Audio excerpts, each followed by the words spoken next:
Hey there, friends and enemies, JoPa here again, and today I want to go over some things that I think people are getting absolutely wrong about the story of Suicide Squad Kill the Justice League, because I've been seeing some backlash on social media that either lacks context or doesn't really show the entire picture, and that's been largely frustrating for me, who has beat the campaign but also saw a lot of context clues that lead me to believe we are going to see an evolving story over the next year as we get into all the different free content. Now, if you don't want to be spoiled about the story of Suicide Squad, then definitely save this to watch later because I will be diving deep into them.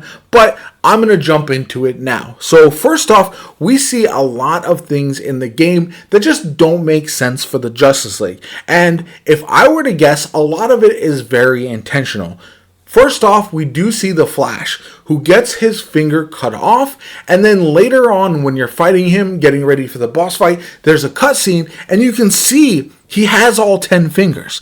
He seems to have been rejuvenated. Now, Flash can heal, but not like that, because that was like minutes later in the game, and it doesn't make a lot of sense until you start to think about, okay, maybe something isn't right.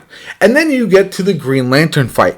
This is very, very interesting to me because a lot of people are talking about how King Shark using the Green Lantern ring, that's not how it works. And I agree. Traditionally in the comics, him being able to just pick up the ring and put it on would not be viable. That's just not how they traditionally show the rings in the comic books. So that was very curious as well. Also, they show Green Lantern in his underwear. It's a kind of funny throwaway gag, but it also had me thinking, okay, there's more to this than meets the eye, in my opinion. Moving on, we have the death of Batman, which everyone's really frustrated about and upset that they did Kevin Conroy's Batman dirty, and the Arkham Batman has been just completely wasted. And again, the way they frame things and the way they show him as an evil character, I feel like something is very much off there. And so you see it when you see the hologram of him on how to defeat the other Justice League members, and the characters feel very, very different.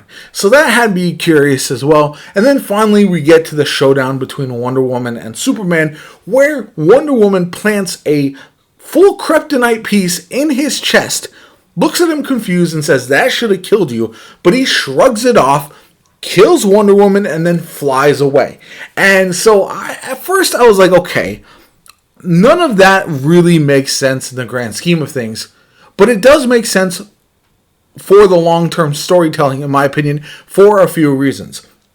At first, I thought they were going to do a story where we defeat the Justice League, but now we can go either save or defeat, or whatever the case may be, Justice League members from other parts of the multiverse, from these Elseworld activities.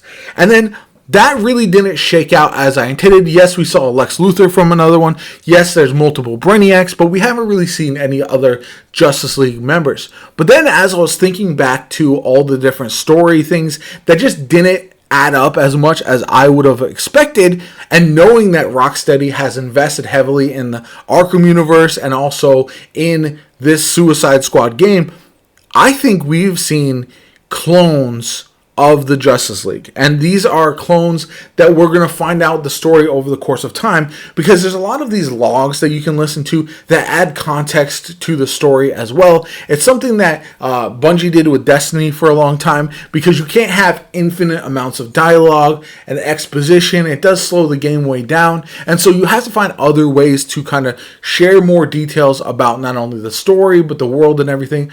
And all of that led me to come to the conclusion that I do feel like we did get alternate versions of these characters, whether they're clones, whether it's Brainiac bringing them from another world, so that's why they don't kind of jive correctly. I don't think those are the actual Arkham series Justice League members that we would know, love, and all that kind of good stuff.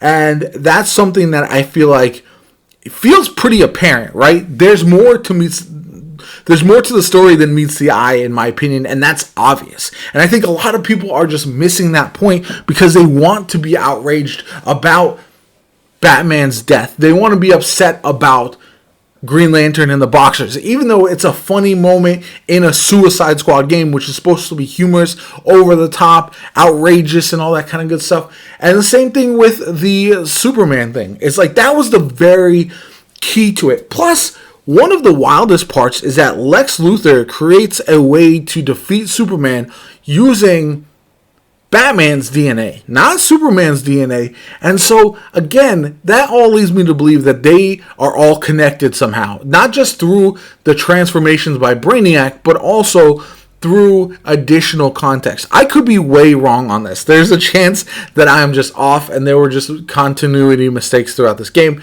But for me, I don't think that's the case. I think Rocksteady knows exactly what they were doing, and that's why we're going to see this story evolve over time. Whether it is us rescuing the Justice League or not, who knows? Whether they are fully defeated, I don't know.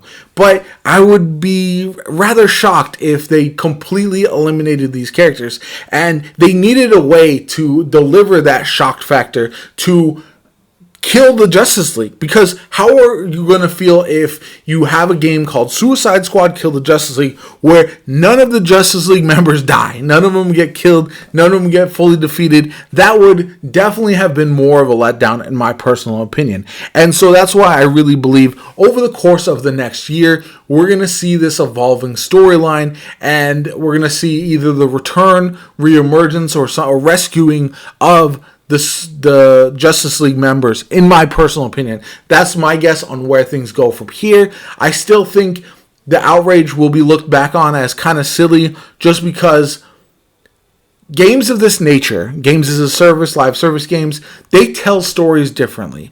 It's more like a serialized TV show where you have cliffhangers, you have to wait for the next episode, the next season, whatever the case may be. They're not a movie that is telling everything all in one go. And so that might not suit everybody. Not everyone's going to love that style of storytelling. But for me, it does leave some things to look forward to in the long run.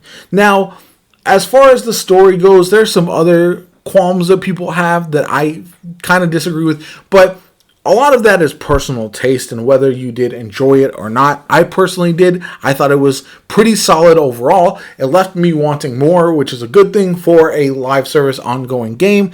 And I'm really looking forward to jumping in and getting hands-on with it. I did appreciate that they did the Kevin Conroy tribute at the very end. And I'm really looking forward to seeing what the future holds for this game, how the new Joker winds up being, what other new characters they have in store for us. And yeah, I'm excited about the future of Suicide Squad Kill the Justice League. I hope it performs well enough that they're able to see through their vision and continue to providing content for players who are actively playing the game, because it is fun to me and I do very much enjoy it personally. Anyway, if you enjoyed the video, hit that like button, subscribe to the channel, helps me out tremendously. Shows you want to see more Suicide Squad Kill the Justice League content from me going forward. My name is Jopa, have a good one, and I'll catch you all later.